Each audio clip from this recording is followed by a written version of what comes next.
il y a maintenant 4 ans, une équipe de jeunes encadrants est venue me rejoindre avec, si vous voulez, de très fortes convictions en matière écologique et d'actions à mener sur le développement durable.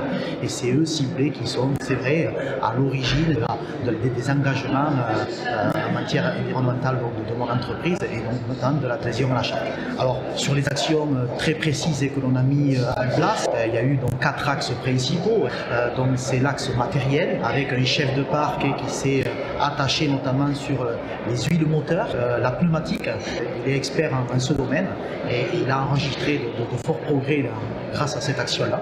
On a mis un axe qui est un axe conducteur avec l'éco-conduite des chauffeurs. Alors, je dois l'avouer, bien aidé par les appels d'offres du conseil départemental de la Haute-Garonne, parce qu'il faut savoir que dans ces appels d'offres spécifiques, et jusqu'à présent, l'unique note liée à l'écologie ou au développement durable était concentrée, si vous voulez, sur le nombre de conducteurs ayant réalisé des formations d'éco-conduite. Voilà. Donc forcément, ça a immédiatement impacté mon entreprise. Troisième axe de travail, ça a été donc l'organisation. Le fait d'avoir pu acquérir des logiciels professionnels en réseau, type ABC Car ou ABC Planning, vont permettre de réduire notamment les trajets à vide sur nos différents sites d'exploitation.